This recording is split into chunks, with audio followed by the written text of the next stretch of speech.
Irham saghirana, orang yang tidak sayang kepada anak-anak, walam ya'rif syarafa kabirina, tidak hormat kepada orang tua, tidak sayang kepada anak, maka bukan umat Nabi Muhammad sallallahu alaihi wasallam.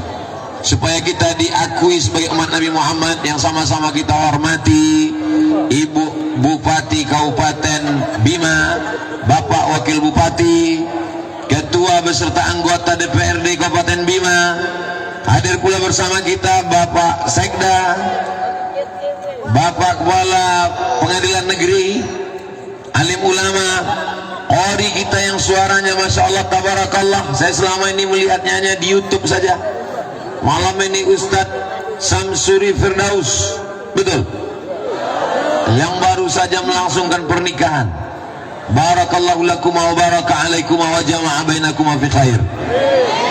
Sahabat saya yang membawa saya berkeliling di Provinsi Nusa Tenggara Barat, Ustadz Zaki Abdillah, tak dapat saya sebutkan satu persatu, semuanya hadirin hadirat, muslimin muslimat, mukminin mukminat yang belum kawin dan belum sunat, semuanya dimuliakan Allah Subhanahu wa taala. Man kharaja fi talabil ilmi, siapa yang keluar rumah dengan niat menuntut ilmu, fa huwa fi sabilillah, maka dia sama seperti orang yang berjihad fi sabilillah.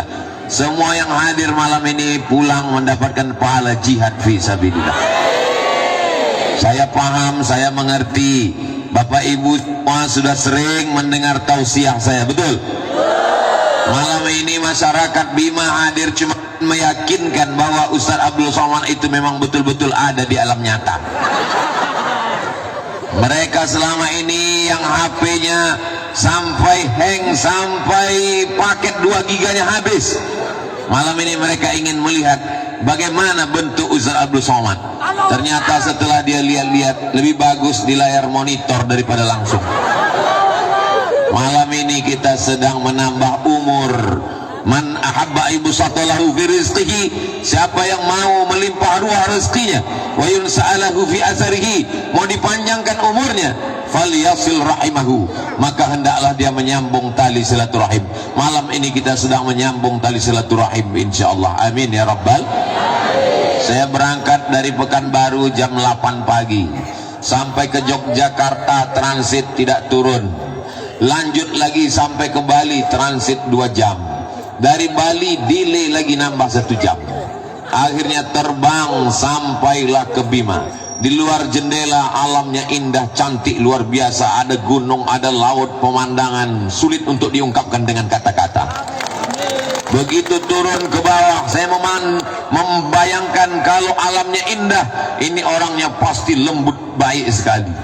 Begitu sampai ke bawah, tangan saya ditarik-tarik.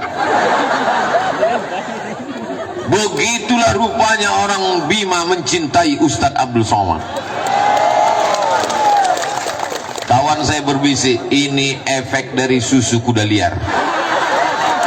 Ini tandanya orang Bima sehat walafiat, fisiknya kuat.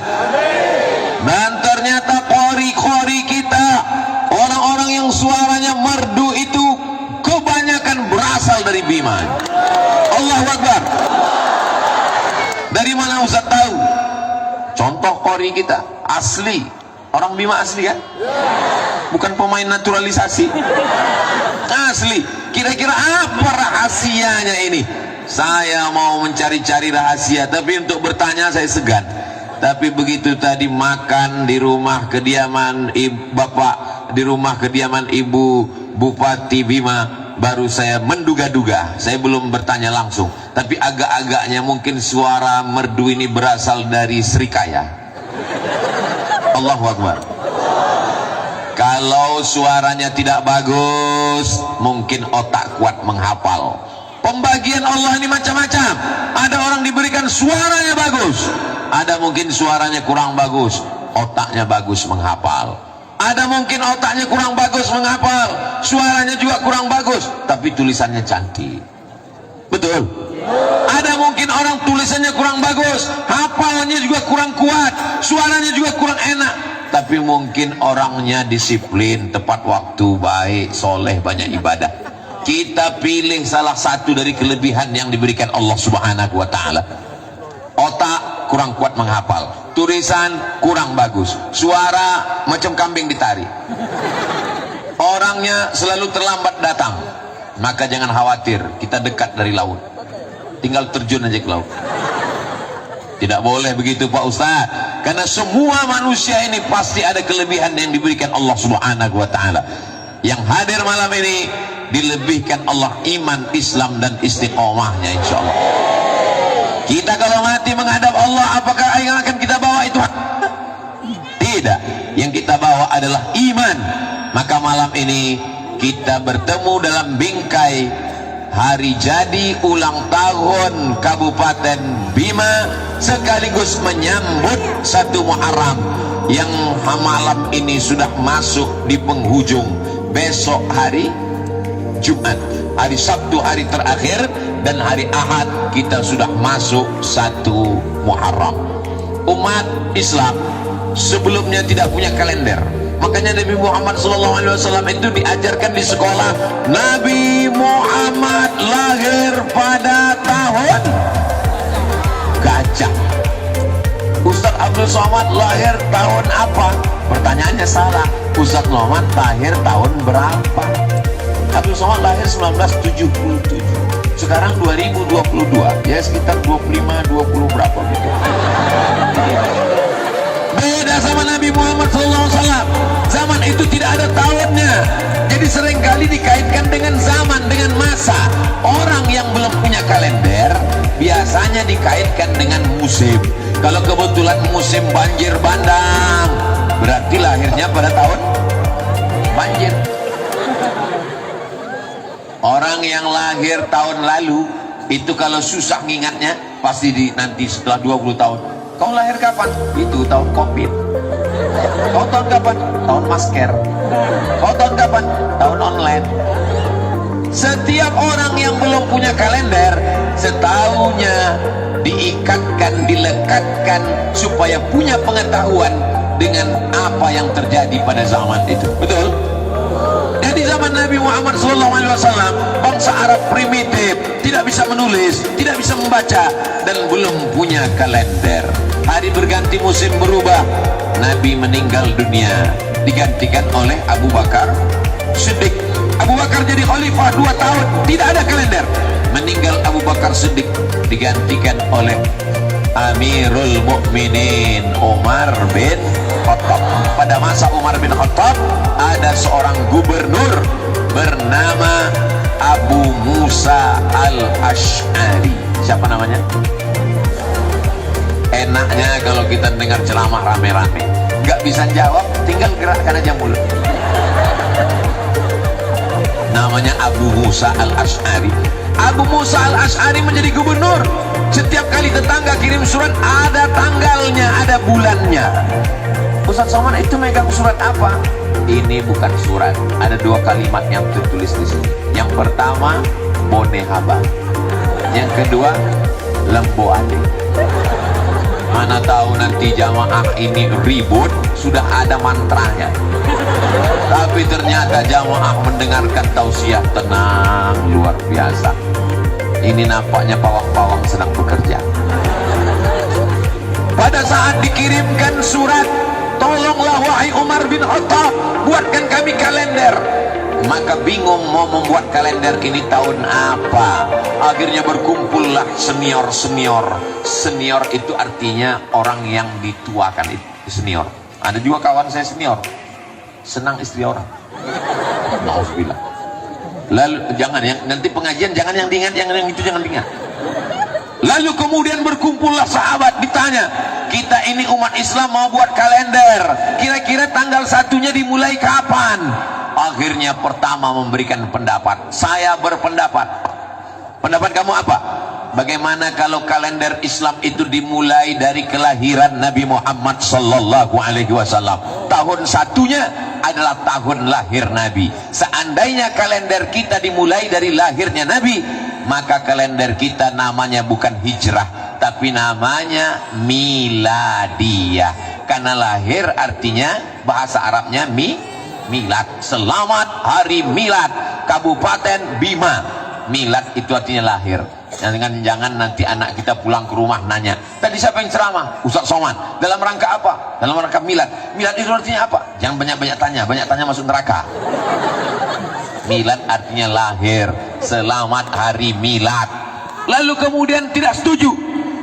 Saya tidak setuju kalau kalender Islam dimulai hari milad Nabi. Kenapa? Karena saat Nabi lahir, yang mabuk tetap mabuk, yang berzina tetap berzina, mohon maaf, yang khamar tetap minum khamar. Kelahiran Nabi Muhammad SAW tidak semuanya memuliakan, tidak semuanya menghormati. Mereka tetap melakukan perbuatan maksiat. Akhirnya musyawarah diteruskan. Ada pendapat yang kedua. Saya punya pendapat. Apa pendapat kamu? Bagaimana kalau kalendernya dimulai dari sejak Nabi dapat wahyu?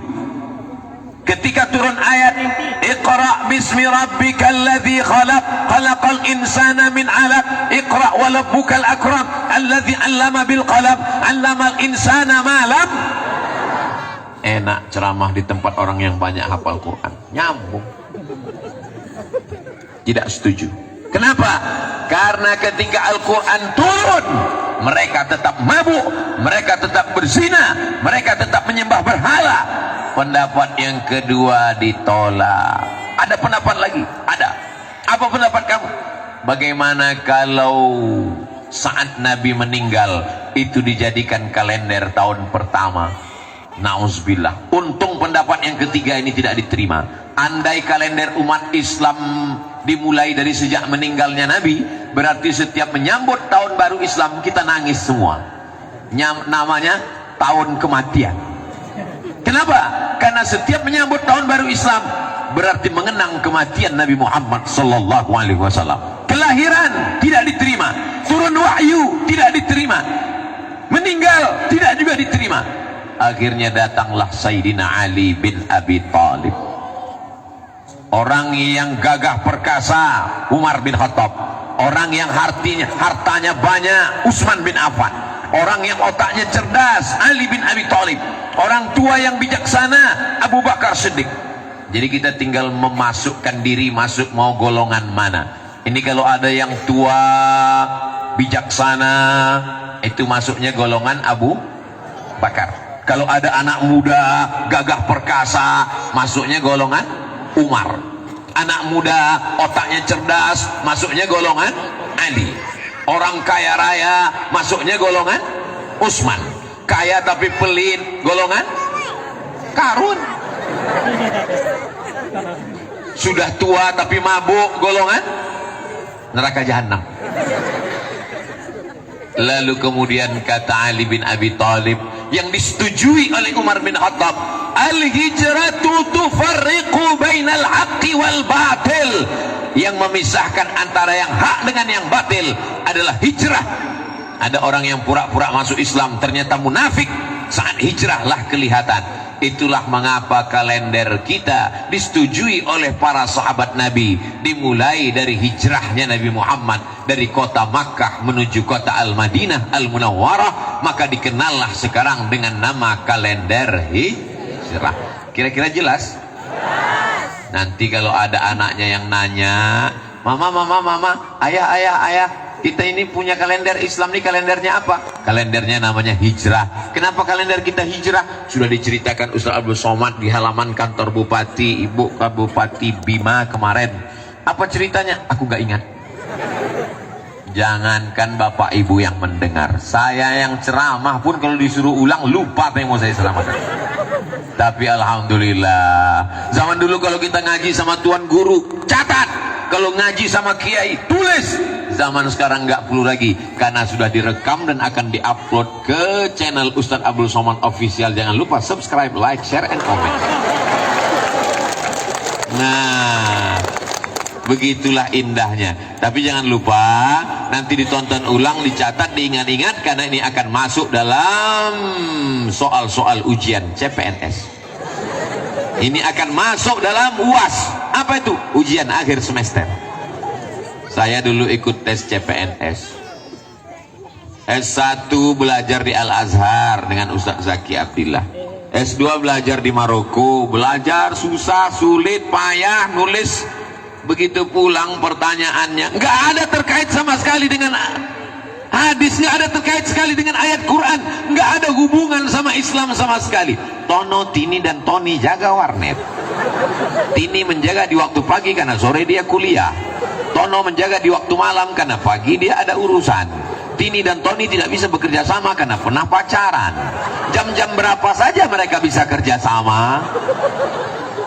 Saya pun membaca soalnya ini, saya tahu dia mau menghabiskan waktu saya.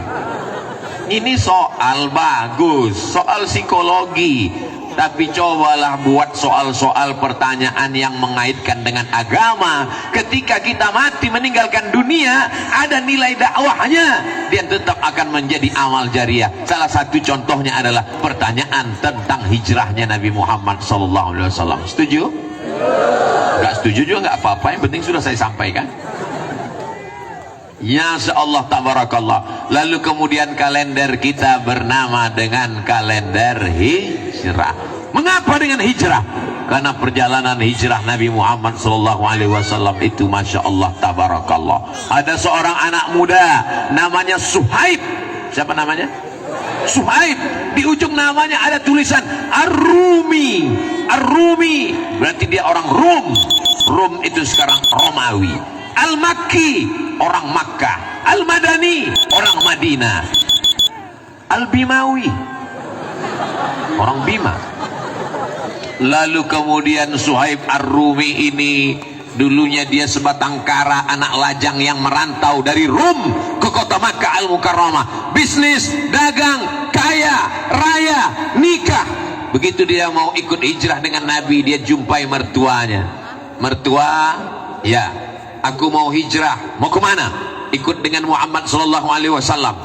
Dulu kamu datang ke kota Makkah ini sendiri sebatang kara, tidak punya harta, tidak punya anak istri. Sekarang kau sudah kaya, punya anak istri, mau pindah, silakan tinggalkan Makkah, tapi tinggalkan anakku dan istrimu dan anakmu, cucuku. Aku tidak mau kau bawa anakku dan cucuku. Akhirnya dia pergi meninggalkan demi mengikut Nabi Muhammad sallallahu alaihi wasallam. Untung kita tidak hidup di zaman itu. Betul? Banyak orang sekarang mengatakan dunia ini udah kacau Pak Ustaz, dunia ini udah rusak Pak Ustaz. Kalau ada orang ngomong begitu, kamu ngomong begitu di tahun 2022, memangnya kalau kamu dulu diikut di zaman Nabi udah pasti jamin ikut Nabi? Belum tentu. Boleh jadi kalau kamu hidup di zaman Nabi, mungkin kamu ikut Abu Jahal sama Abu Lahab.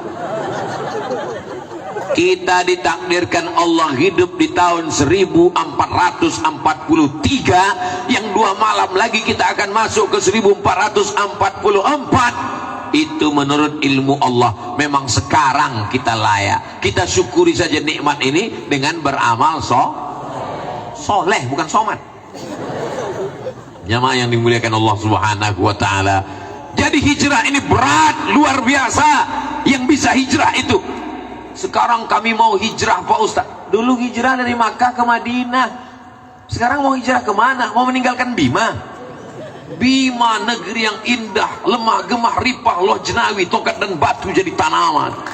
Memandang ke kanan bukitnya indah, memandang ke kiri lautan Masya Allah tabarakallah, memandang ke depan jamaah melimpah ruah, aman.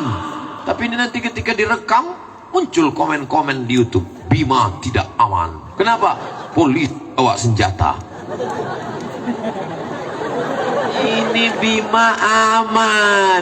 Kalau memang aman, kenapa mesti dikawal Bapak polisi, Satpol PP, kenapa banyak sekali? Ini orang sedang jatuh cinta. Al-hubbu yu'mi wa yusib. Apa kata Nabi? Orang jatuh cinta itu buta dan tuli. Dia kalau sudah jatuh cinta buta dan tuli, dikasih tahu jangan tarik tangan Ustaz Somad, dia kurus nanti copot, dia nggak peduli. Itu maka disiapkan Satpol PP dan kepolisian. Terima kasih kita kepada TNI Polri. Sukses-sukses semuanya insyaallah. Amin. Saudara yang dimuliakan Allah Subhanahu wa ta'ala, kenapa momen hijrah? Al-hijratu tufarriqu bainal haqqi wal batil. hijrahlah yang memisahkan antara yang hak dengan yang batil, yang pura-pura masuk Islam, yang munafik, yang angkuh, yang sombong, yang tidak siap berjihad. Ketika hijrah itulah kelihatan mana yang Islam asli, mana yang Islam KW1, KW2, KW112.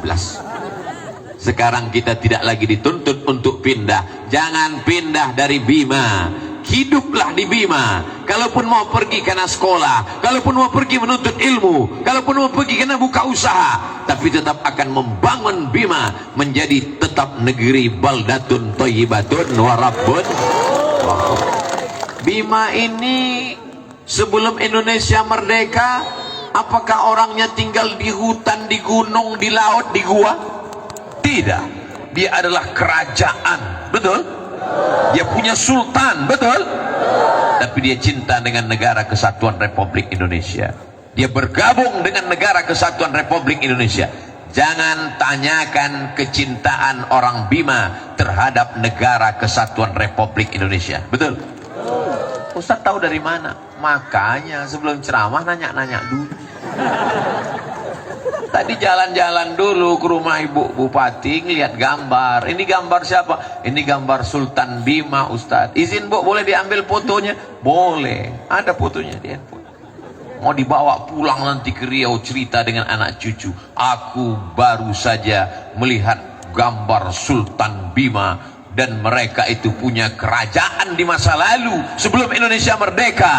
Berani mengawal Presiden Soekarno, dan setelah Indonesia mereka bergabung dalam satu hembusan napasnya. Dia cinta negara kesatuan Republik Indonesia. Dalam hembusan napasnya dia juga adalah orang yang bersyahadat asyhadu an la ilaha illallah wa asyhadu anna muhammadan rasulullah. Jadi kalau ada orang yang memisahkan antara cinta negara dengan agama, kalau cinta agama tinggalkan negara, kalau cinta negara tinggalkan agama, ini namanya orang jahil bin goblok.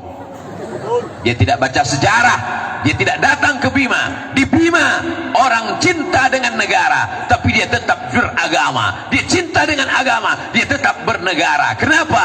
Pancasila, satu ketuhanan yang maha esa. Jadi kita tidak perlu meninggalkan negara kesatuan Republik Indonesia untuk berislam, dan kita tidak perlu meninggalkan Islam untuk menjadi orang yang nasionalis. Paham?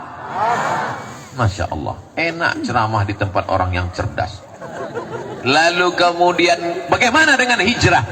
Hijrah itu Masya Allah, tabarakallah, Ustadz Abdul Somad sampai hari Kamis ceramahnya malam Jumat, persis seperti peristiwa hijrah. Ini tidak direncanakan sama sekali. Saya ketika diundang, Ustaz Abdul Somad nanti datang ke Bima, kata Ustaz Zaki Abdillah, enggak ada saya pikirkan, karena hijrah itu hari Kamis malam Jumat, kalau gitu berangkatnya hari Kamis malam Jumat. Bertepatan, sudah tertulis di Lauhil Mahfuz bahwa kita bertemu di Bima hari Kamis malam Jumat. Kata orang jangan keluar malam Jumat, banyak hantu. Hantu-hantu semuanya lari, luntang pukang tunggang langgang. Kenapa? Karena kita datang membawa asma Allah, dibacakan ayat-ayat suci Al-Quran. Begitu dibacakan Al-Quran tadi, setannya sudah pada lari semuanya. Jadi kalau ada suami ibu besok yang tidak sholat subuh, itu bukan salah setan, tapi salah. Banyak sekarang orang menyalahkan setan. Kamu kenapa nggak sholat? Aku sebetulnya mau sholat, tapi digoda setan. Sudah dibacakan ustadz kita tadi, setannya sudah lari semua. Kalau begitu yang salah orangnya. Orangnya sudah kesetanan, setannya pula sudah keorangan. Jamaah yang dimuliakan Allah Subhanahu wa Ta'ala, pada hari Kamis berkumpullah kepala suku di sebuah tempat balai pertemuan, namanya Darun Nadwah. Apa namanya? Darun Nadwah. Dar rumah, Nadwah tempat perkumpulan. Rumah tempat perkumpulan itu dibangun oleh seorang laki-laki namanya Qusay Abdullah.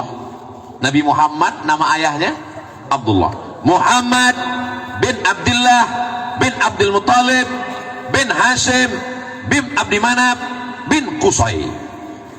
Muhammad bin Abdullah bin Abdul Muttalib bin Hashim bin Abdi Manaf bin Qusay. Qusay lah yang membangun tempat itu. Nabi tidak bertemu karena kakeknya yang kelima jauh di atas.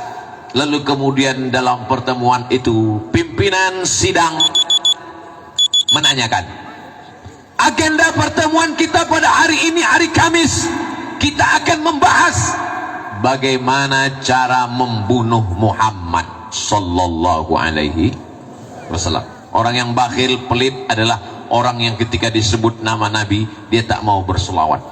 Maka kita berselawat, sallallahu ala Muhammad sallallahu alaihi wasallam,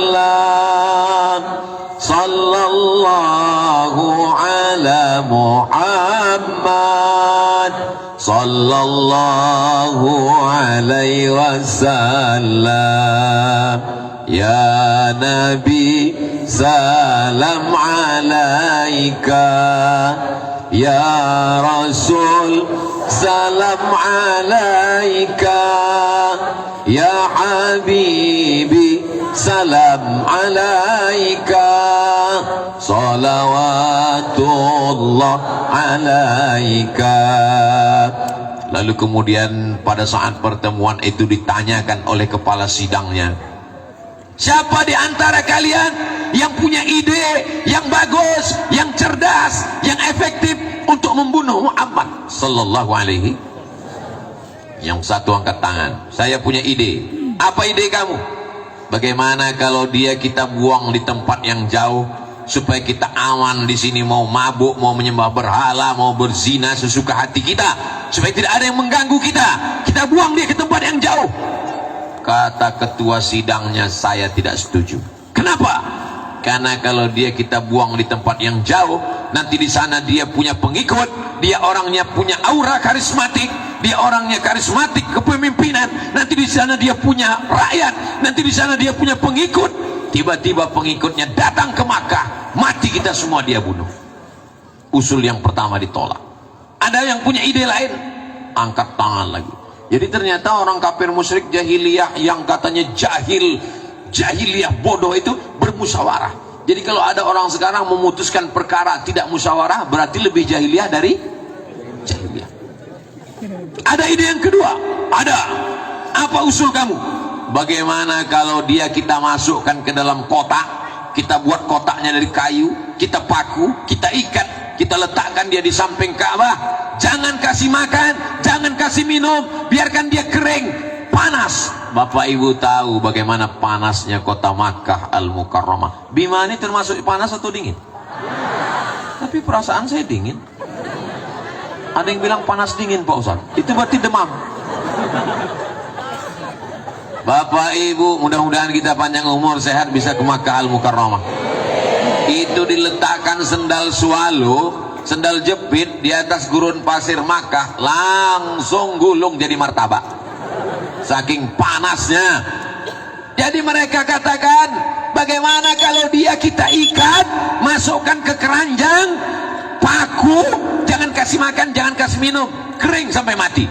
Kata ketua sidang, saya juga nggak setuju. Kenapa? Karena dia punya pengikut di samping-samping kota Makkah ini, banyak follower, viewer, dan subscribernya. Kalau sampai kita siksa dia di samping Ka'bah, nanti mereka akan bergejolak, akan terjadi revolusi, hancur kota Makkah. Lalu kemudian ada yang punya usul lagi, ada yang ketiga punya usul. Apa pendapat kamu? Mudah saja, nggak usah kita antar dia di tempat yang jauh, buang-buang energi. Nggak usah kita ikat dia di dekat, capek-capek aja buat keranjang, buat kerangkeng. Lalu bagaimana? Malam-malam jam 1 malam kita utus anak muda yang paling kuat tenaganya, membawa pedang paling panjang, paling tajam, sekali cincang kepalanya putus, mati, selesai. Bagus juga ide ini. Bapak Ibu setuju? Saya mancing aja sudah. Masya Allah, tabarakallah. Tapi kata ketua sidang dia tidak setuju. Kenapa? Ini berbahaya. Kamu lupa Muhammad sallallahu alaihi wasallam itu orang mana?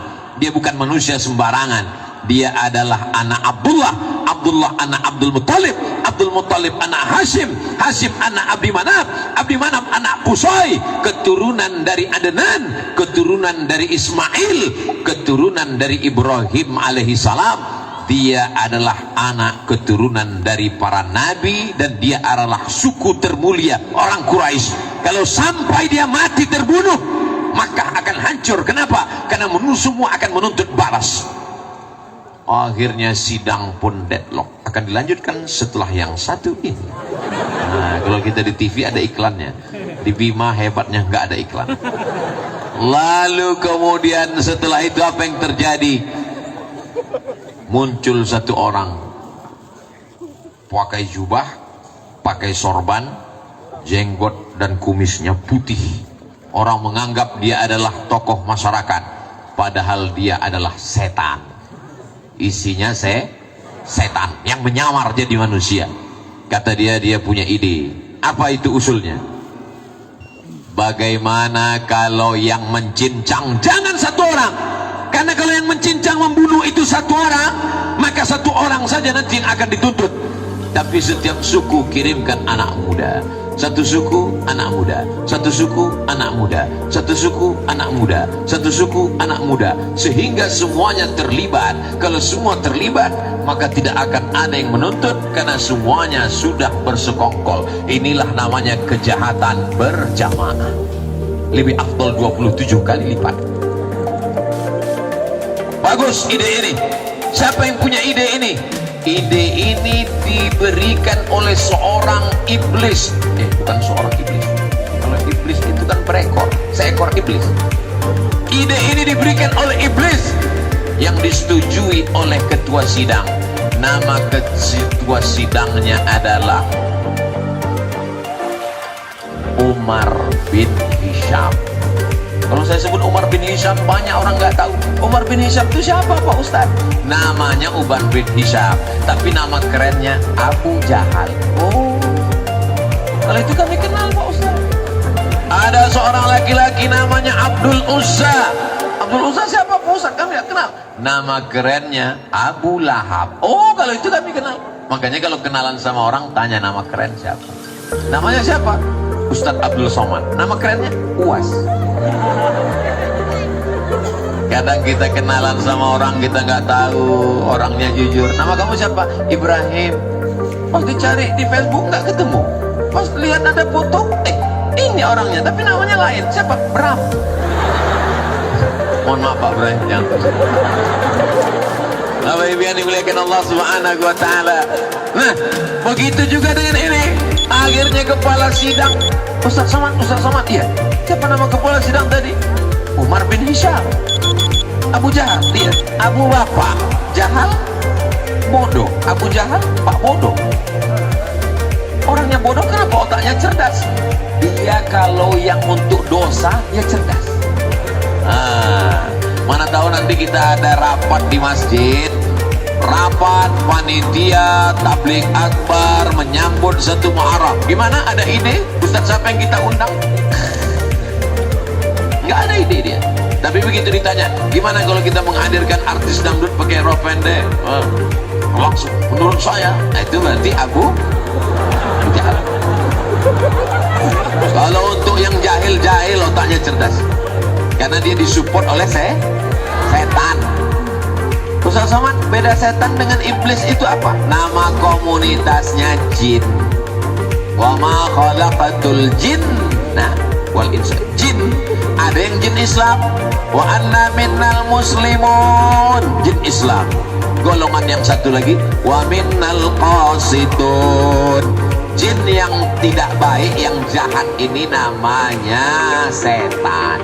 Indonya namanya iblis. Iblis itu general manager. Yang paling tinggi namanya iblis, anak-anak buahnya namanya setan. Setan itu terdiri dari dua golongan. Yang kelihatan manusia, yang tidak kelihatan jin. Alladzi waswisu fi sudurin nas minal jinnati. Kamu mau kemana? Aku mau dengar tabligh akbar pengajian. Di mana? Di halaman kantor Bupati Bima. Siapa yang ceramah? Ustaz Abdul Somad. Bagus kita main gaple. Itu berarti yang ngajak itu saya. Nanti kalau ada yang membuli, setan yang punya paket 2 giga. Apa yang terjadi ketika itu?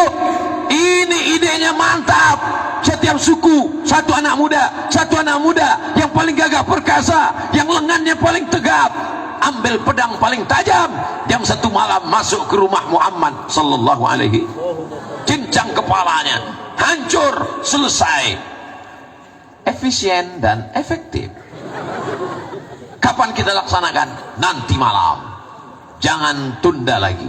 Lalu kemudian sidang pun selesai, ketuk palu, mereka pun bubar. Lalu kemudian setelah itu Nabi Muhammad sallallahu alaihi wasallam datang ke rumah Abu Bakar Siddiq.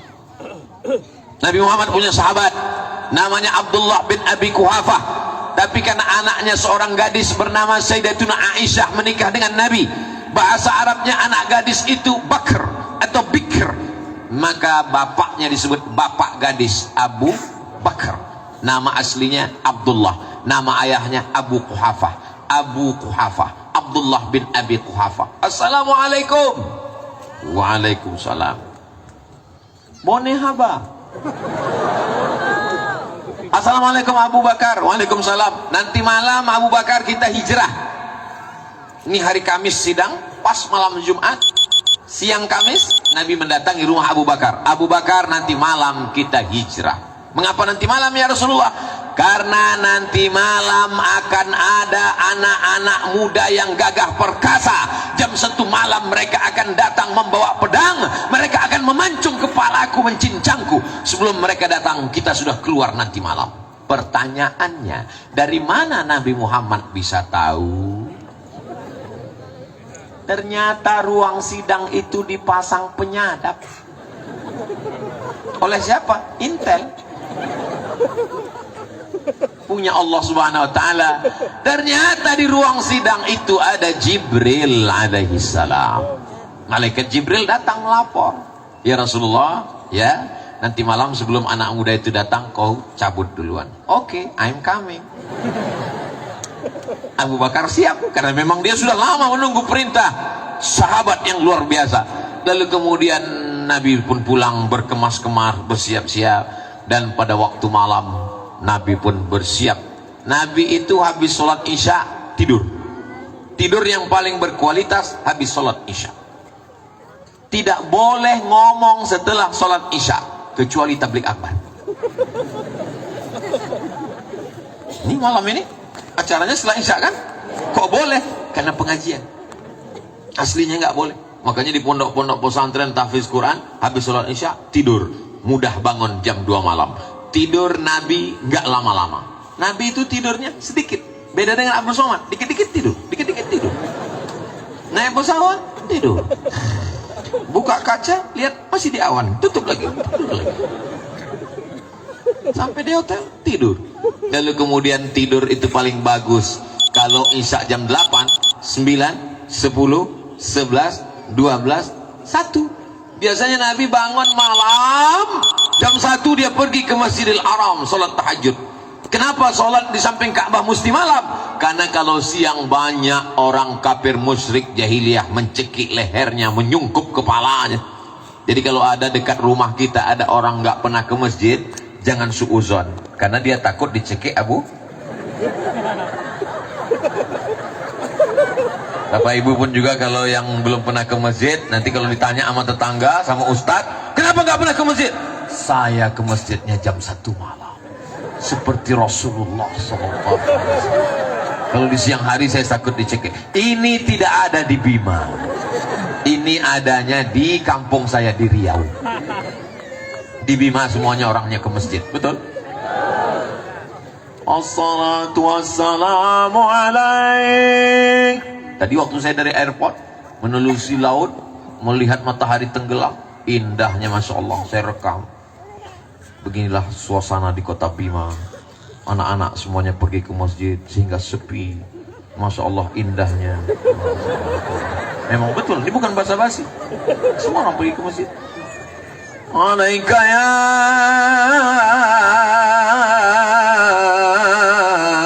man, ya man asra bikal muhaiminu laila. Masa ada beberapa orang perempuan saya lihat di tepi pantai, tapi tidak banyak. Mungkin mereka sedang halangan semua.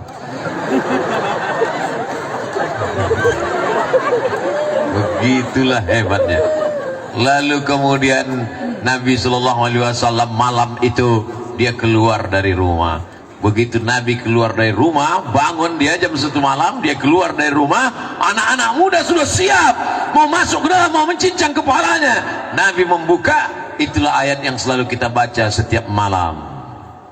Waj'alna min baini aydihim saddan wa min khalfihim saddan fa'aghshaynahum fahum la yubsirun. Surat yang selalu ibu baca kan? Waj'alna min baini aydihim sadda, kami jadikan bagian depannya ada tembok. Wa min khalfihim sadda, kami jadikan belakangnya ada tembok. Fa'aghshaynahum, kami tutupi mereka, mata mereka. Fahum la yubsirun, mereka tak bisa melihat. Ini ayat dalam surat Yasin bercerita tentang Nabi hijrah keluar rumah, tidak dilihat oleh anak muda. Jangan dipakai saat razia lalu lintas. Ini gara-gara dengar ceramah Ustaz, besok begitu nampak razia langsung waja'alna min baini aydihim saddan wa min khalfihim saddan fahum la yubsirun fa'aghshaynahum fahum la yubsirun. Oh gitu, lewat depan Polantas prit gitu. Loh, kok Bapak ngelihat? Kata Pak polisi, aku dengar ceramah juga. Kok pikir kau aja yang baca Yasin?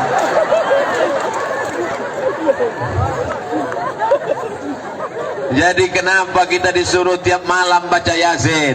Kalau malam Jumat, man qara'a surat Al-Kahfi, siapa yang baca surat Al-Kahfi malam Jumat, sore Jumat, petang Jumat, pagi Jumat, adha'a lahu min nur, Allah berikan dia cahaya pencerahan ma bainal jumu'ataini, antara Jumat yang lalu dengan Jumat yang akan datang.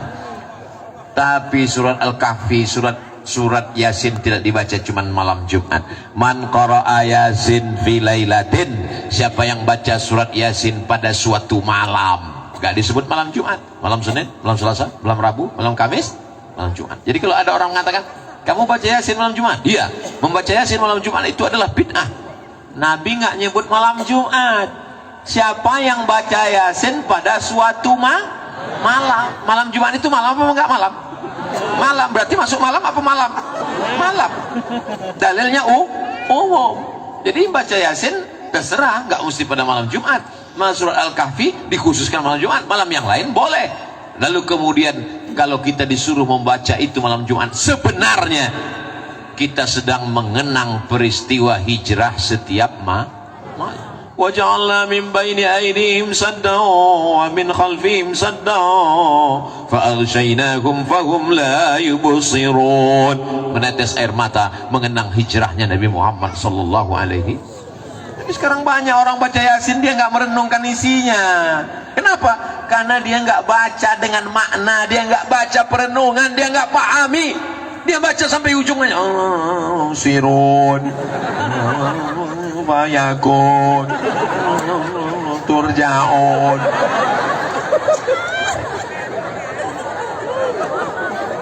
Ustaz Somad jangan ejek orang baca Yasin. Ini bacanya kalau mau baca rame-rame, kalau pas lagi rame baca. Kenapa? Karena bisa tanpa suara.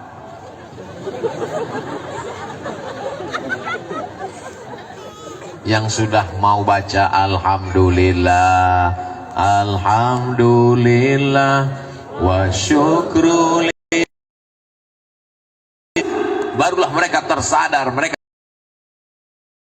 terbangun, mereka terpukau, mereka masuk ke dalam rumah. Lalu kemudian mereka melihat ada sesosok di atas tempat tidur. Mereka mencabut pedang. Inilah dia, kata satu orang di antara mereka, kita buka dulu, kita lihat dulu apa isinya. Jangan-jangan bantal guling. Begitu dibuka, ternyata di dalamnya ada siapa? Ali bin Abi Thalib. Ali bin Abi Thalib, iya. Muhammad mana? Mana aku tahu, kata dia. Aku tidak tahu. Kenapa kau di sini? Dia minta aku tidur di sini. Yang menemani di atas Abu Bakar, yang menggantikan di tempat tidur Ali. Pertanyaannya, mana yang lebih berat tugasnya? Naik ke atas tengah malam atau tidur? Kalau gitu pilih mau tidur mau. Resiko yang paling berat adalah tidur. Bayangkan kalau mereka 12 orang nggak membuka selimut, apa nggak jadi keripik pisang? Itu menunjukkan kalau resikonya berat, mati, pilih saudara. Tapi kalau untuk yang ringan, pilih teman.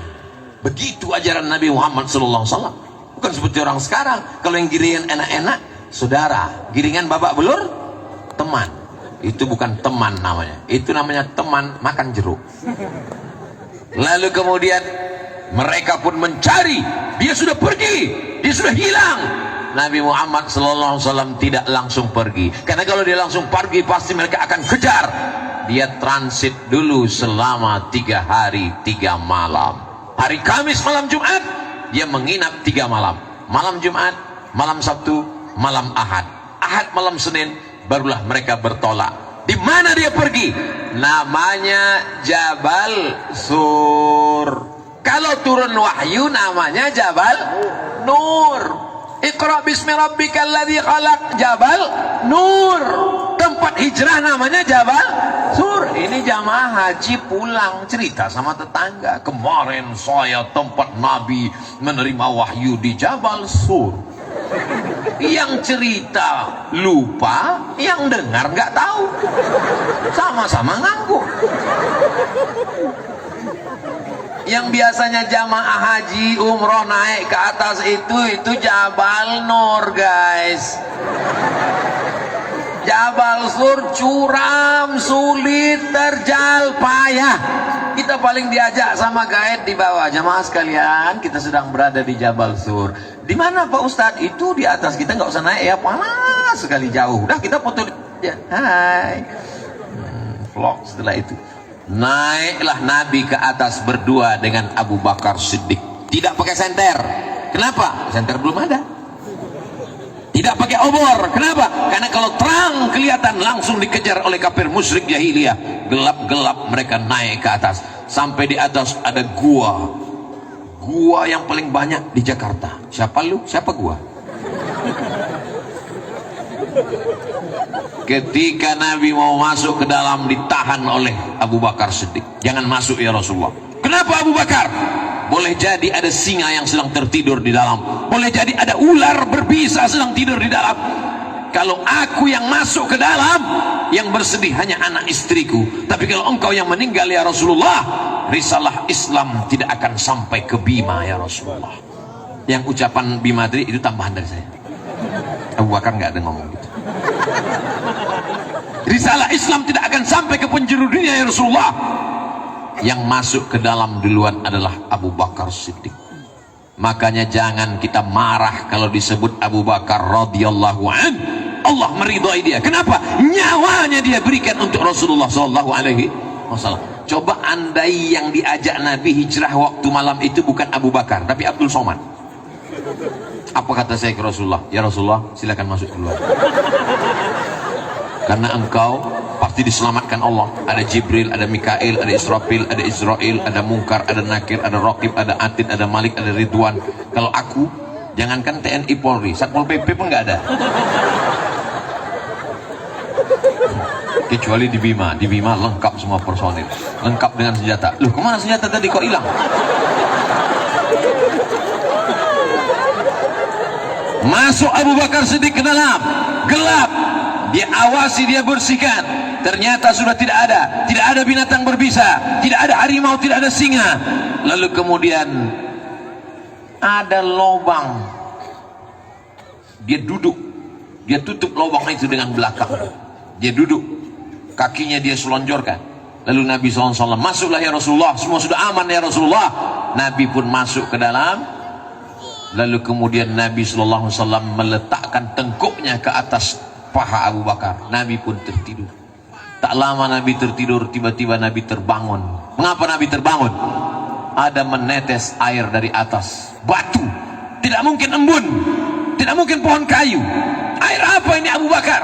Kata Abu Bakar, air mataku ya Rasulullah. Kenapa engkau menangis? Engkau rindu? Apa yang buat engkau menangis, hai Abu Bakar? Aku disengat binatang berbisa ya Rasulullah. Kakinya tidak dia gerakkan karena takut Nabi terbang.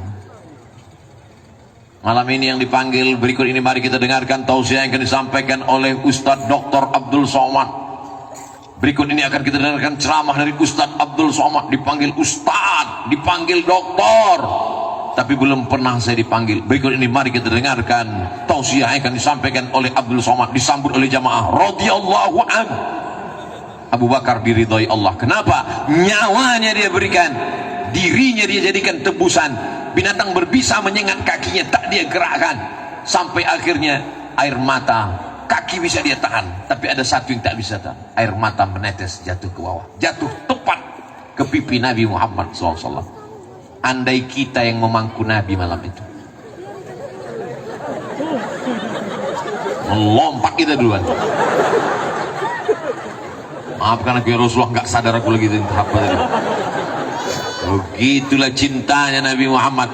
La tasubbu ashabi, jangan kalian caci maki sahabatku. Lau anfaqa ahadukum mithla Uhudin zahaban, seandainya ada di antara kalian yang bisa mensedekahkan, mewakafkan emas sebesar bukit Uhud, tidak sampai satu genggaman Abu Bakar Siddiq. Apakah ada orang sekarang yang mencaci maki Abu Bakar Siddiq? Ada kelompok Syiah, mereka tiap hari mengatakan Abu Bakar laknatullah alaih, Umar laknatullah alaih. Nabi sudah memprediksikan bahwa di akhir zaman, di awal zaman, di tengah zaman ada orang mencaci maki Abu Bakar Siddiq. Abu Bakar Siddiq digelar dengan Abu Bakrin Siddiq di bulan Ramadan. Al-Khalifatul Awal Abu Bakrin Siddiq. Jawabannya radhiyallahu anhu. Belum pernah ketika protokol memanggil. Berikut ini mari kita dengarkan tausiah yang akan disampaikan oleh Ustaz Abdul Somad radhiyallahu anhu. Kenapa tidak ada jamaah menyebut dia diridhoi Allah? Kita hanya baru berharap mudah-mudahan kita diridhoi Allah Subhanahu wa taala. Amin. Tadi saya mulai ceramah jam 9. Sekarang sudah pas jam 10. Belum lagi hijrah. Hijrah 8 hari 8 malam, azan subuh baru selesai ini. Ternyata kalau kita ceramah di tempat orang yang hatinya tenang, itu nggak terasa lama. Saya biasanya tabligh akbar di depan orang banyak itu emosi saya tak stabil. Tapi di Bima ini tenang semua. Ini menunjukkan jamaahnya udah makan malam semua. Jamaah yang dimuliakan Allah Subhanahu wa taala. Lalu kemudian selama di sana yang ngantar makanan itu siapa? Malam Jumat, malam Sabtu, malam Ahad, malam Senin. Yang mengantarkan makanan seorang perempuan namanya Asma, pakai alif. Siapa namanya? Mesti panjang, Asma. Kalau nggak pakai alif, Asma itu sesak napas. Asma membawakan makanan, diikatkannya di kainnya. Perempuan sanggup naik ke atas. Tidak semua jamaah haji, jamaah umroh sanggup naik ke atas Jabal Sur. Ini perempuan. Kira-kira di dunia ini yang lebih hebat laki-laki apa perempuan? Lihat, perempuan mengaku semua kami lebih hebat. Islam tidak mendiskreditkan laki-laki dan perempuan. Al-mu'minuna wal mu'minat, laki-laki dan perempuan, ba'duhum awliya'u ba'd, mereka saling tolong menolong. Siapa yang mengatakan perempuan itu didiskriminasi dalam Islam, perempuan itu dilecehkan dalam Islam? Asma tetap diberikan peran naik ke atas. Selama di atas itu beritanya harus diupdate, karena isu sekarang hiruk pikuk. Orang Makkah sedang mencari Abu Bakar kemana, Muhammad kemana, kenapa hilang, dia kemana? Maka informasi itu dibawa oleh Abdullah. Ada seorang laki-laki namanya Abdullah. Kalau siang dia di Makkah, malam dia naik ke atas membawa berita. Inilah pentingnya update status. Status Ustadz Somad besok di Ustadz Abdul Somad official Instagram yang followernya hampir 7 juta itu. Tausiah Ustadz Abdul Somad di lapangan kantor Bupati Kabupaten Bima. Ustadz Abdul Somad ini seorang ustadz yang luar biasa. Salah, yang betul adalah biasa di luar. Di tempat lain Abdul Somad susah mau ceramah di tanah lapang, dia mesti dikurung dalam masjid, kecuali di Bima.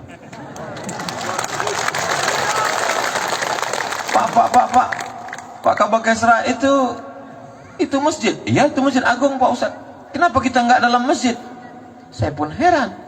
Biasa Ustaz Abdul Somad dalam masjid, kenapa di Bima ini di luar masjid? Rupanya kalau sampai sebanyak ini masuk masjid, masjidnya meledak.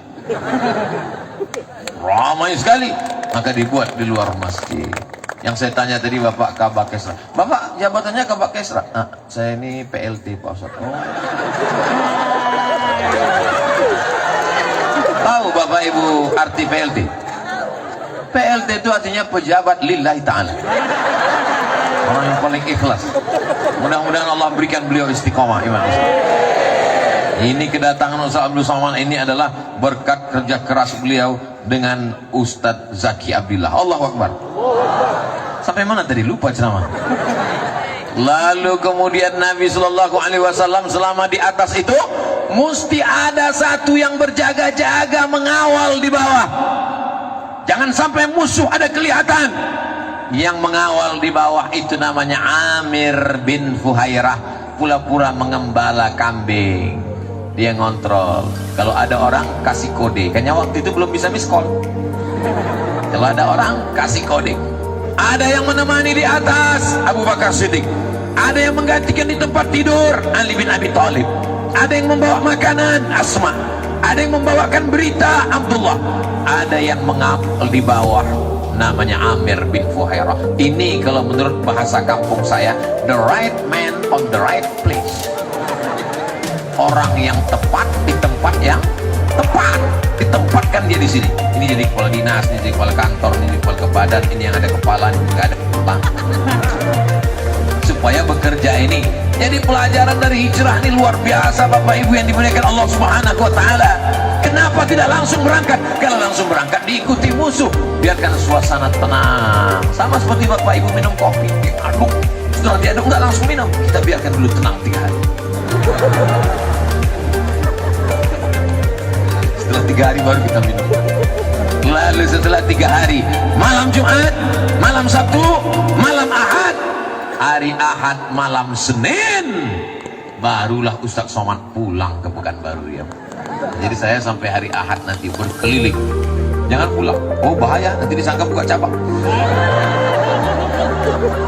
Lalu kemudian sampai mana tadi? Lalu kok saya kalau ketemu simpang tuh lupa. Lalu kemudian Nabi Shallallahu Alaihi Wasallam ketika sedang berada di dalam gua, datanglah orang kafir musyrik jahiliyah, naik mereka ke atas mengejar. Abu Bakar sedikit ketakutan menggigil. Lau absara, seandainya mereka melihat kaki mereka, la absarana, mereka pasti melihat kita ya Rasulullah. Apa kata Nabi? Ma zannuka bitsnaini, kalau kau sangka kita di sini berdua, wallahu thalithuhuma, ada Allah yang ketiga. Kalau kau sangka di sini kita cuma berdua, ada Allah, maka kita akan kuat kalau kita bersama dengan Allah. Bapak kalau ngasih tahu istri begitu, mama jangan takut, masih ada papa yang bisa minjam pinjaman online. Jangan begitu, Allah masih bersama kita. Jangan menakut-nakuti. Beda Nabi Muhammad dengan Nabi Musa alaihissalam. Nabi Muhammad ketika sahabatnya ketakutan, apa kata dia? La tahzan, jangan sedih, innallaha ma'ana, Allah bersama kita, Allah bersama kita, hai Abu Bakar. Kalau Nabi Musa enggak, apa kata Nabi Musa? Kalla inna ma'iyya rabbi sayahdin, Allah bersamaku, enggak bersama kamu, Beb. Kenapa beda? Kenapa beda Nabi Muhammad dengan Nabi Musa? Karena temannya Nabi Musa ketakutan. Temannya Nabi Muhammad ketakutan, Abu Bakar sedang ketakutan. Orang yang ketakutan kita bangkitkan semangatnya. La takhaf, jangan takut. Wala tahzan, jangan cemas, jangan galau, Allah bersama kita. Temannya Nabi Musa bukan ketakutan, nakut-nakuti. Innalam mudrakun, innalam mudrakun. Itu Fir'aun sedang mengejar kita, nanti kita ketangkap, nanti kita ketangkap. Kalla, kata Nabi Musa, inna ma'iyya rabbi sayahdin, Allah bersamaku, sedangkan kau matilah dengan ketakutan. Jadi kalau teman bapak itu termasuk temannya Nabi Muhammad, ketakutan, bangkitkan semangatnya. Jangan takut, Allah bersama kita. Tapi kalau dia nakut-nakuti kita, hati-hati Ustaz Somad, nanti Ustaz Somad kena tangkap, nanti Ustaz Somad kena usir. Kalah, sekali-kali tidak. Allah bersamaku, tidak bersamamu. Pren. Lalu kemudian pada malam hari Ahad, bertolaknya di waktu malam. Jadi hijrah itu keluarnya malam Senin, hari Ahad, malam Senin. Mereka pun bertolak. Yang jadi guide penunjuk jalan namanya Ibnu Uraiqid. Siapa namanya? Tidak Islam. Tidak Islam. Ini dalil boleh bekerja sama dengan orang yang tidak Islam selama aman. Yang dipakai itu jasanya menunjukkan jalan, karena dia tahu jalan khusus menelusuri tepian Laut Merah dari Makkah di bawah, Madinah di atas, Yaman di bawah, negeri Syam di atas, Mesir di kiri, Maroko di kiri. Peta buta, jangan kita bahas sekarang. Makkah di bawah, Madinah di atas, Laut Merah di samping. Mereka buat jalur khusus, dia tahu jalan. Maka kemudian Nabi pun bertolak. Lalu kemudian mereka 8 hari 8 malam berangkat hari Ahad malam Senin sampai di Quba hari Senin. 8 hari 8 malam perjalanan panjang. Di dalam perjalanan panjang itu macam-macam mereka lewati. Kalau kita bahas 8 hari 8 malam ini sampai saya ceramah seminggu lagi, habis jadwal yang lain. Lalu dalam perjalanan itu apa saja yang mereka lihat, Pak Ustadz Abdul Somad? Begitu mereka siang harinya dalam keadaan naik onta, panas terik, tiba-tiba di kejauhan nampak seperti debu yang naik ke atas. Kalau kita sedang berada di gurun pasir, tiba-tiba nampak ada debu yang naik ke atas, itu berarti ada orang yang sedang mengejar kita di belakang. Ya Rasulullah sallallahu alaihi wasallam, itu ada orang ngejar kita ya Rasulullah. Iya.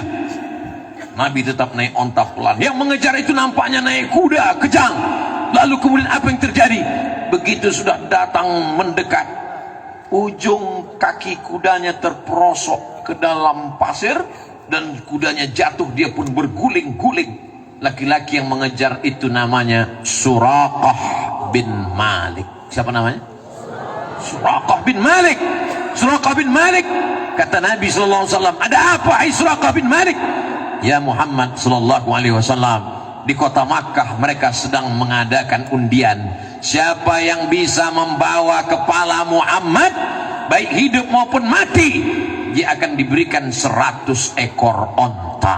1 ekor onta paling murah 50 juta. Sebetulnya lebih, tapi karena kita udah lama kenal ya 50 aja lah. Kalau 1 ekor onta 50 juta kali 100 ekor berarti, hah? Pokoknya banyak lah. Kalau kita belikan cendol, kita berenang dalam cincau. Tapi ketika tadi aku melihat engkau ya Muhammad sallallahu alaihi wasallam, seumur hidupku aku tidak pernah jatuh dari kuda. Seumur hidupku aku berhasil pembunuh bayaran.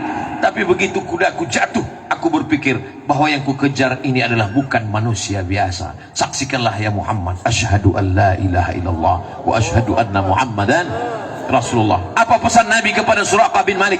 Aghib anna, silakan kau pulang tapi sembunyikan berita tentang kami. Jangan kau update status. Jangan sampai kau ceritakan, aku tadi baru ketemu Nabi Muhammad di jalan. Ada yang mesti kita jaga rahasianya. Tak semua mesti diceritakan. Ini pelajaran tentang Suraqah bin Malik. Ini banyak suami-suami sekarang semua tentang istrinya dia ceritakan. Pagi-pagi istrinya masak nasi goreng pedas sekali. Dia minum kopi pahit sekali. Pas mau tidur malam rasanya mau mati. Rupanya mati betulan. Nabi SAW mengatakan, "Aghib anna, sembunyikan berita tentang kami." Suraqah bin Malik pulang. Apa pelajaran tentang Suraqah? Suraqah keluar dari rumah niatnya baik apa jahat?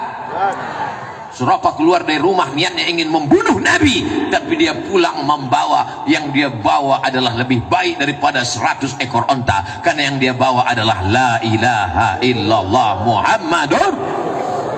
Bandingkan dengan orang sekarang, keluar dari rumah membawa bismillahi tawakkaltu 'alallah la haula Tapi setelah pulang yang dia bawa apa? Selingkuhan. Untung istrinya tegar dan pandai menyanyi. Pergilah kasih, kejarlah selingkuhanmu. Itu pun tidak ada di Bima. Itu hanya di planet Mars, Merkurius, Neptunus, dan Pluto. Suraka bin Malik keluar rumah, niatnya baik apa jahat? Jahat. Ingin mengambil uang haram, membunuh Nabi. Tapi pulang dia membawa hidayah Islam. Berapa banyak orang keluar rumah niatnya baik, tapi ternyata pulang dia bawa uang haram. Dan kalau ada suami-suami yang pulang bawa uang haram, apakah ibu mau nerima? Masya Allah, tidak, tidak, Masya Allah, tidak. Itu hebatnya perempuan-perempuan yang tangguh dan luar biasa. Lalu kemudian Nabi melanjutkan perjalanan. Sampai dia lanjutkan perjalanan, panas, kering kerontang. Mereka mampir ke tempat peternakan kambing. Sudah merupakan hukum yang tidak tertulis. Kalau mampir ke tempat peternakan kambing, boleh minta air susu kambing. Sepelit-pelitnya orang kafir musyrik jahiliyah, kalau ada ternak kambingnya, boleh minta air susu kambing. Jadi kalau ada orang sekarang ini nggak mau ngasih air susu kambing, tapi hebatnya orang Bima, jangankan air susu kambing, air susu kuda liar pun dia kasih. Tidak ada air susu kambing, kata peternak, karena ini musim kemarau. Ini hanya ada kambing yang kurus saja. Dibawakannya kambing yang kurus, didoakan Nabi Shallallahu Alaihi Wasallam. Akhirnya diperaskan dapat 1 gelas. Bagian bawahnya dibasuh, bagian bawah gelas itu dihapus Abu Bakar dengan sorbannya supaya pasirnya tidak menetes ke kain Nabi. Lalu diberikan kepada Nabi Shallallahu Alaihi Wasallam. Nabi pun meminum. Ketika Nabi meminum air itu, apa kata Nabi? Apa kata Abu Bakar Siddiq saat melihat Nabi meminum? Fasyariban nabiyyu hatta irtawaitu. Nabi meminum air susu kambing sampai hausku hilang. Saya ketika membaca hadis ini nampaknya buku salah cetak. Yang minum Nabi atau Abu Bakar? Saya ulang sekali lagi, nampaknya yang dengar udah nggak konsen. Yang minum ini Nabi apa Abu Bakar? Nabi kan? Yang bilang hausnya hilang Nabi Abu Bakar. Kenapa Nabi yang minum haus Abu Bakar hilang? Ini buku salah cetak. Baca buku lain sama. Fasyariban nabiyyu hatta irtawaitu. Nabi minum sampai hausku hilang. Ternyata inilah puncak daripada keimanan. Beda kalau saya jalan dengan Ustadz Zaki. Begitu Ustadz Zaki minum, langsung saya komen. Melihat Ustadz Zaki minum, hausku merajalela. Kita belum bisa merasakan perasaan orang lain. Kita hanya menjaga perasaan kita tanpa menjaga perasaan orang lain. Saya ini orangnya termasuk menjaga perasaan orang lain. Dari tatapan mata orang, saya tahu dia gelisah, ceramah ini nggak habis-habis. Makanya di mana-mana saya ceramah tuh saya batasi. Ceramah Abdul Somad tidak lebih dari 60 menit sesuai yang tertulis di botol 600 ml. Kecuali di Bima 2 botol.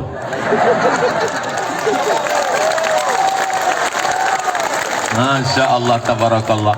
Kadang kita ceramah di kantor. Orang-orang di kantor ini berangkat dari rumah, dia udah kena tekanan. Tekanan siapa? Tekanan orang rumah. Pas di jalan kena tekanan. Tekanan siapa? Razia lalu lintas. Sampai di kantor, ada tekanan lagi. Apa itu? Pengajian. Jadi dianggap ustadz itu pelengkap penderitaan hari itu. Makanya saya selalu mengatakan, saya ceramah nggak lebih dari 60 menit. Supaya apa? Supaya mereka tahu bahwa penderitaan ini nggak akan lama lagi, selalu berlalu. Ada kepastian yang diinginkan manusia. Lalu kemudian apa yang terjadi ketika itu?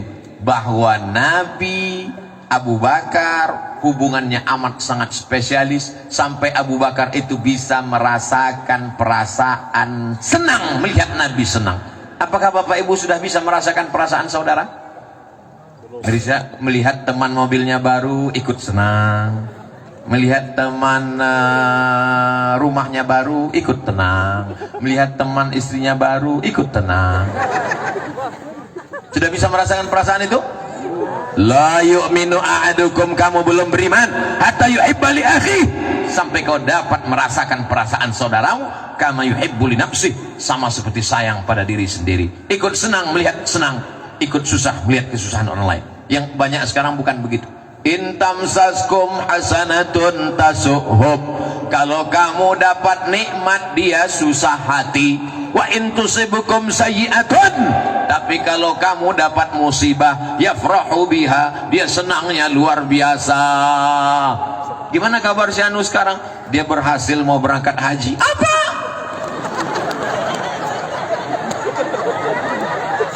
Dia kemarin mau berangkat haji Puroda, tapi setelah sampai di Cengkareng gagal. Alhamdulillah. Hah? Ketemu orang di bank, mau kemana Pak? Mau nyetor ONH, mau berangkat haji ya? Yang berangkat kamu semua istrimu? Saya aja, istri saya belum bisa. Alhamdulillah.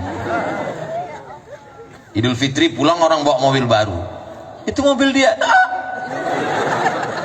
Begitu dikasih tahu, ini mobil baru bayar DP kredit. Oh alhamdulillah. Makanya kalau kondangan besok hari Sabtu, hari Ahad, jangan bawa semua perhiasan, karena tidak semua orang ikut senang melihat kesenangan kita, Bu. Ini ibu-ibu mau kondangan bawa jam berapa ya? Mau lihat kan gelang emas besar. Panas di Bima ya, panas. Enggak semua orang ikut senang melihat kesenangan kita, ditambah lagi ancaman ekonomi sulit, orang pencuri, maling, garong. Ingat, kejahatan terjadi bukan hanya karena ada niat dari pelakunya, tapi juga karena ada kesempatan. Waspadalah.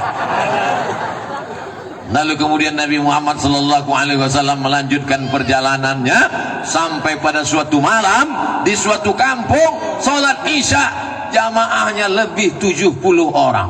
Loh, kapan mereka masuk Islam? Itu pertama kali Nabi lewat. Ternyata perjalanan di ujung tanduk terancam mau dibunuh orang, tapi dakwah tak boleh berhenti. Nabi mengajarkan dakwah, rukun-rukunnya aja yang dibaca. Al-Fatihah, niat, Al-Fatihah, takbir, langsung saat itu mereka sholat berjamaah, makmumnya 70 orang. Lanjut perjalanan. Akhirnya mereka pun sampai di suatu tempat namanya Quba. Sebelum masuk ke Masjid Nabawi, sampai di Quba hari Senin. 4 malam menginap di Quba. Malam Selasa, malam Rabu, malam Kamis, malam Jumat. 4 malam berdiri satu masjid. Itulah dia Masjid Quba. Mudah-mudahan nanti kita bisa sampai ke Masjid Quba. Siapa yang sholat di Masjid Quba dapat pahala seperti umroh. Apa Pak Ustadz? Siapa yang sholat di Masjid Quba dapat pahala seperti umroh? Loh, saya kemarin waktu umroh mampir di Masjid Quba, enggak sholat, foto aja Pak Ustadz. Foto di depan mimbar, foto di samping mihrab, buat vlog, update status, tapi enggak sholat. Yang salah siapa? Ustadz Somad. Kenapa aku yang salah? Kamu yang tidak belajar. Panjang umur sehat badan, kita akan umroh insyaallah. Amin. Ongkos tanggung sendiri. Apa pelajaran dari sini? 4 malam mendirikan masjid. Manfaatkan, jangan mati sebelum bangun masjid. Allahu Akbar.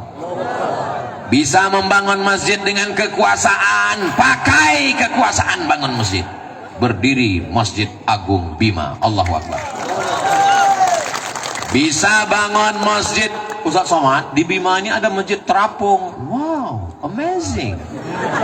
Berarti dia di pinggir laut. Iya Pak Ustaz, begitu saya lihat tadi ada tiangnya.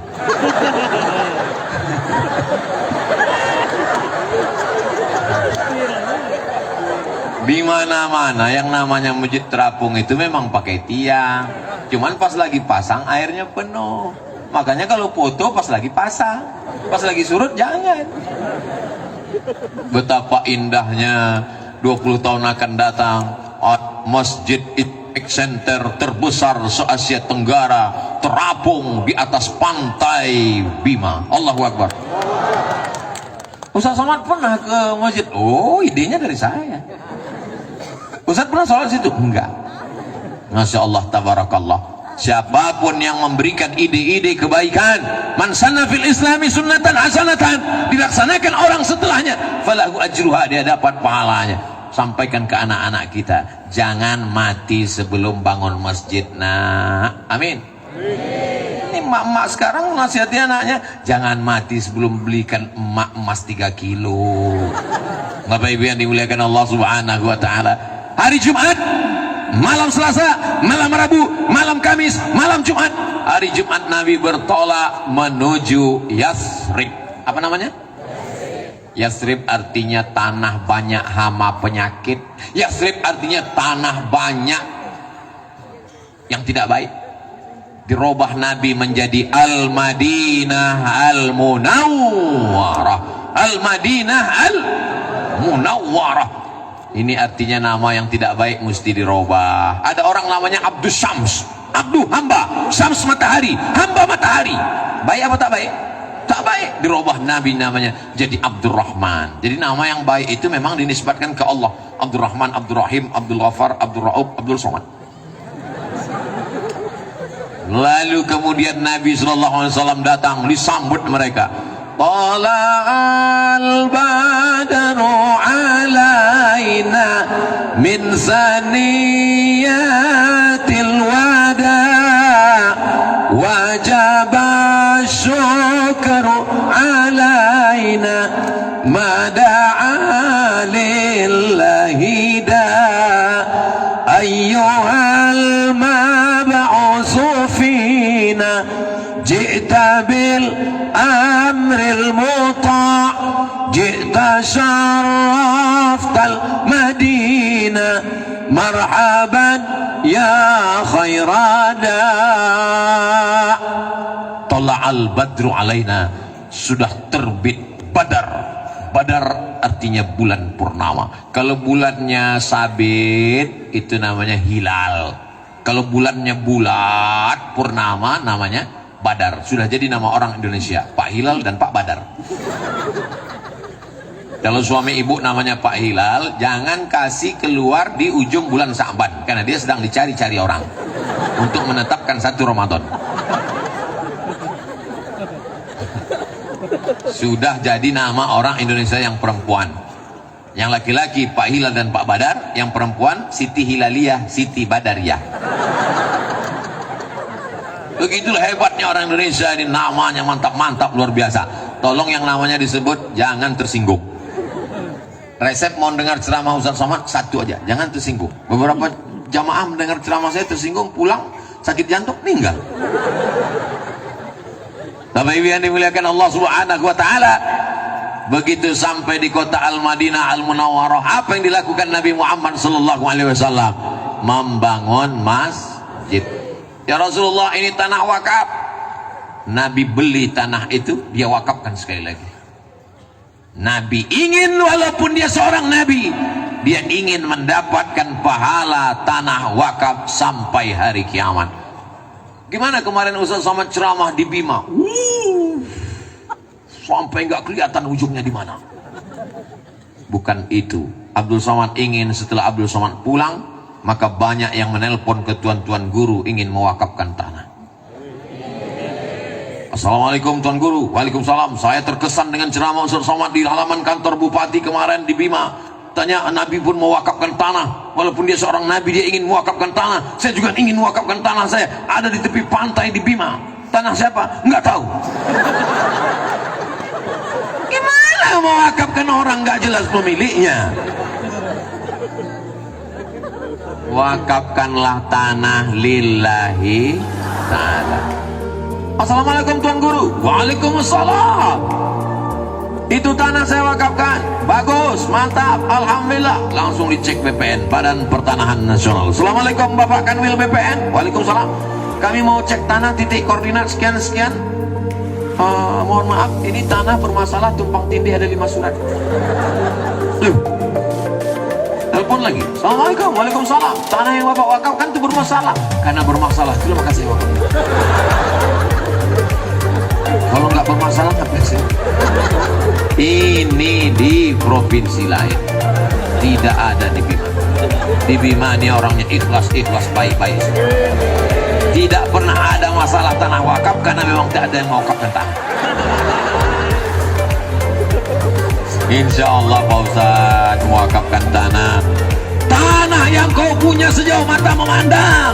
Begitu kau meninggal dunia, yang diperlukan hanya semeter kali 2. Betul? Tanah sejauh mata memandang. Gimana kerja sekarang sukses? Alhamdulillah Pak Ustaz. Tanahnya gimana? Ya cukuplah untuk 7 keturunan. Begitu kau meninggal dunia, yang kau perlukan hanya 3 lapis kain kapan. Kenapa Bapak Ibu ngelihat ada orang meninggal tiba-tiba kainnya bukan kain kapan tapi dibungkus dengan karpet? Walaupun dia orang kaya, tidak ada sekaya-kaya orang bajunya cuma 3 lapis. Ustaz Abdul Somad cuma 3 lapis, 1 singlet di dalam, kemeja, tapi itu sorban kesayangan dengan tulisan luar biasa, Lembo Ade. Bapak Ibu yang dimuliakan Allah, semuanya akan berakhir, tapi tanah yang kau wakafkan dipakai untuk sholat, dipakai untuk ngaji, itikaf, sampai hari kiamat akan tetap kekal abadi. Amin.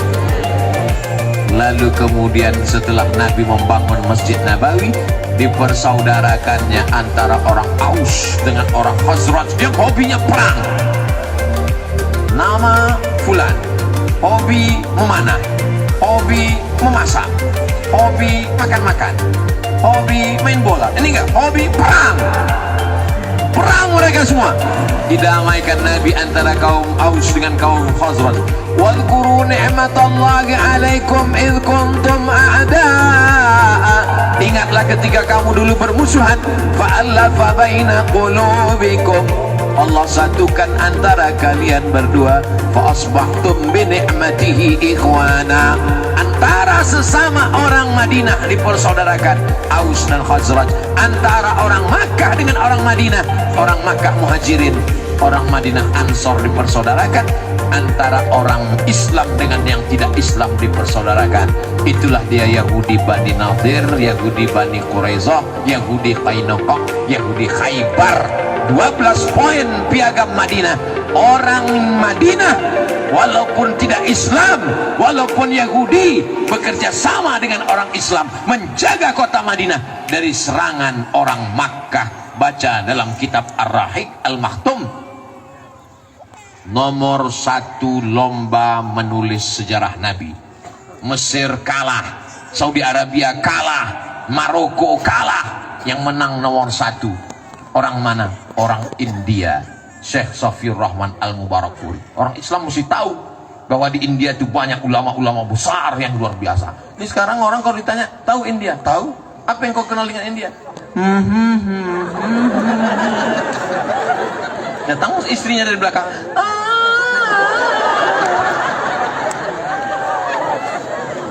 Judul lagunya Kuntilanak. Bapak Ibu yang dimuliakan Allah Subhanahu wa Ta'ala.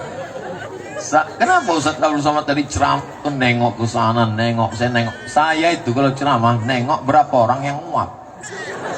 Kalau saya lihat ada orang muak, saya berhenti.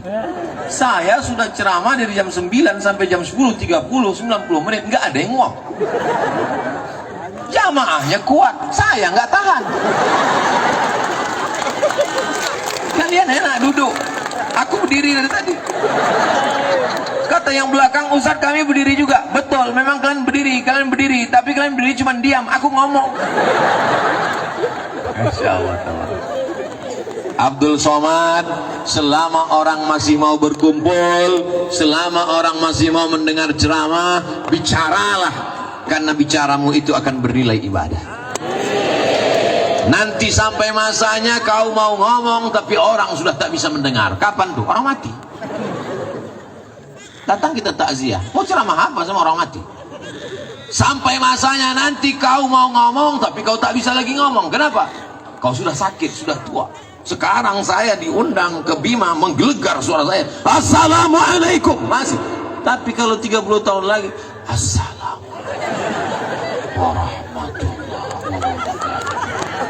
Jamaah di Bima sekalian, judul kajian kita malam ini adalah bagaimana menyambut sakratul maut. Bapak Ibu yang dimuliakan Allah Subhanahu wa Ta'ala.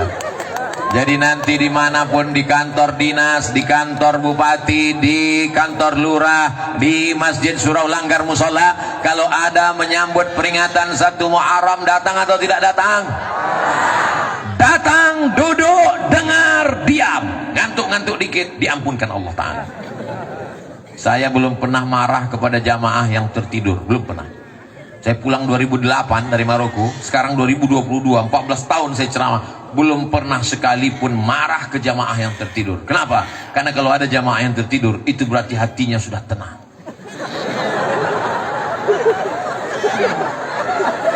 Jamaah yang dimuliakan Allah Subhanahu wa Ta'ala. Pada malam hari ini 90 menit kita bersama.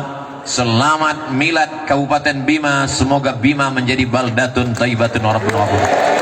Pemimpinnya adil dan amanah, masyarakatnya khairu ummah, umat yang terbaik, umat Nabi Muhammad SAW.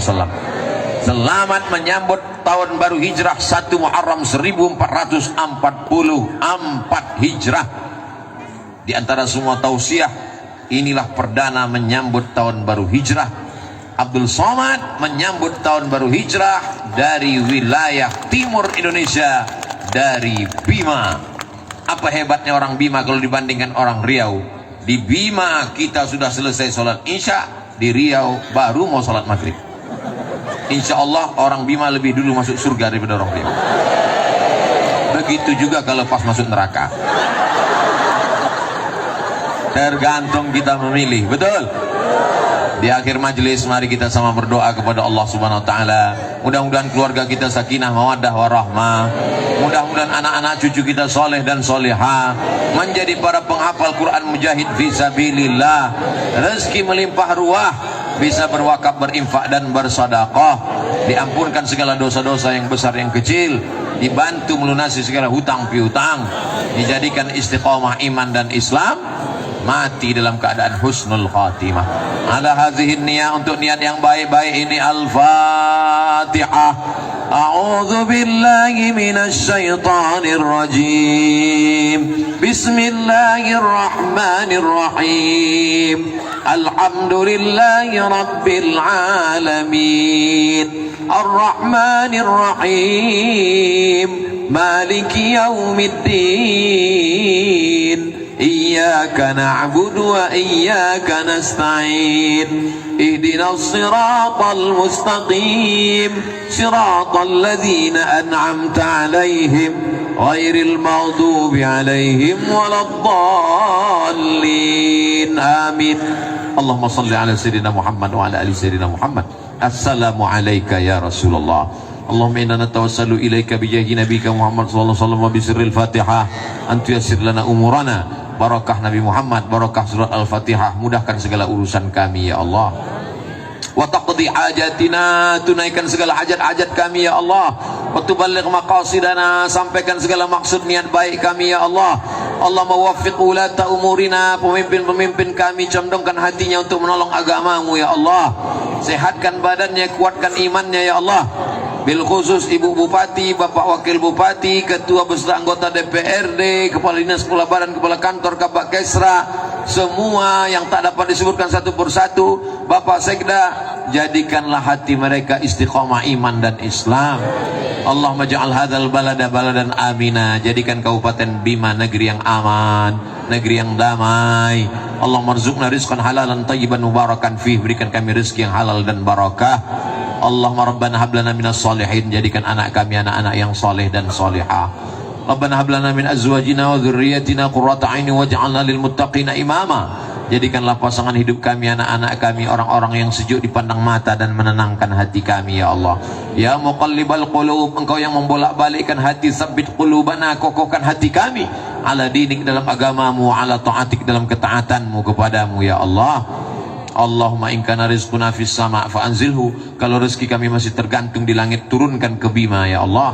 Wa in kana fil ardi fa akhrijhu, kalau rezeki kami masih tertanam dalam tanah, naikkan ke Bima ya Allah.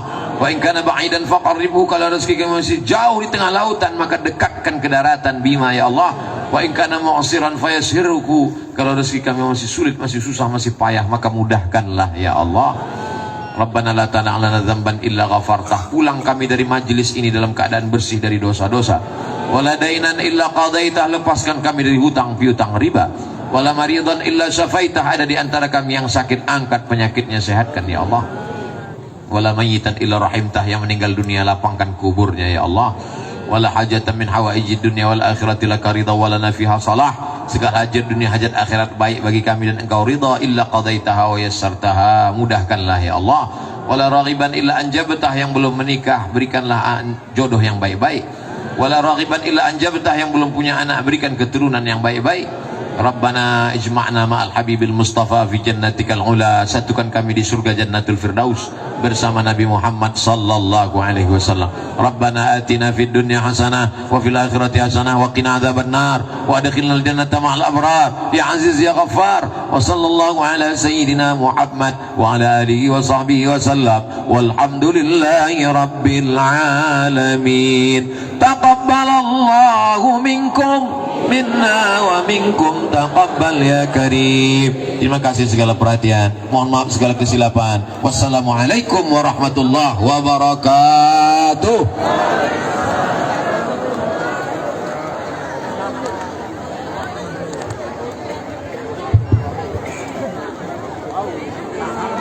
Uraian tablik akbar tadi dan juga sekaligus doa yang baru saja kita munajatkan bersama sekaligus menjadi akhir dari seluruh rangkaian acara tablik akbar pada malam hari ini. Terima kasih atas kehadiran, kebersamaan dan perhatian Bapak Ibu hadirin. Semoga bermanfaat bagi kita semua. Akhirnya akan menutup dengan ucapan wabillahi taufiq wal hidayah. Wassalamualaikum warahmatullahi wabarakatuh.